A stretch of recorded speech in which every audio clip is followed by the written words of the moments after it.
Alright, now let's talk about this new tab at the top that says Send Aeries Alert. And this will change if you're using Powerschool, it'll say Send Powerschool Alert, or Skyward, it'll say Send Skyward Alert. But this only appeared after I had connected a SIS system. You might have noticed in one of the previous videos that when I had none selected, there wasn't this tab here. Reason why is because this tab is only available with an SIS system connected. Because what this does is this connects to your SIS and it'll use the contacts from your SIS to send an alert. So you might be familiar with the alerts manager where you can send an alert to our subscribers based on a particular category. Well, it's kind of similar, except the contacts that we're sending out to are not actually imported into the website. So for example, let me do the Eagle alternative. And just by toggling that, I have the option to choose a grade level. So consider this like the categories, for example. So I can choose to send out to all the 4th grade contacts, basically, at Eagle Alternative School. Or I can send all grades. Or I can send out to faculty members.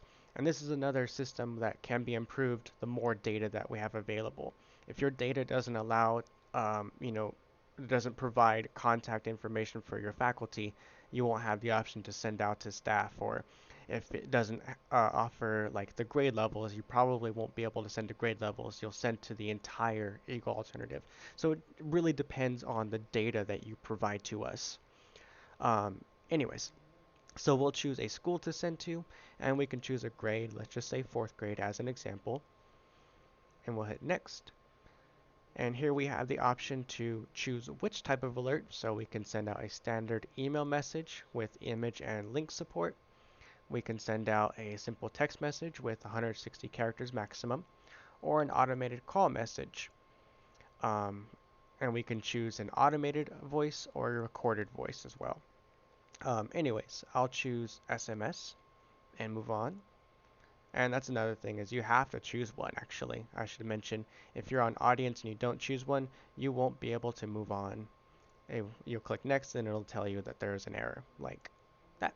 Please select a type of alert, SMS, and you must input a message. If I click next, it won't let me continue.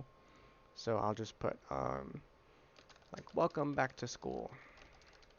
I won't actually send it, but I need something to put here. Hit next.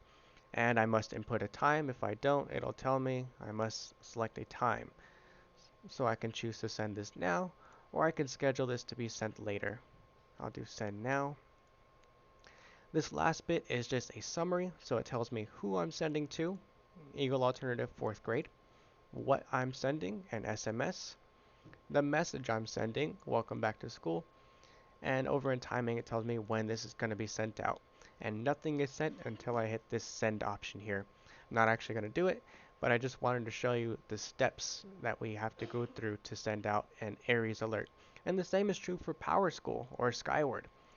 This will just be switched with your particular schools in your SIS system, and you can choose the grades if those are available or if we are able to pull that data, or all staff or anything like that.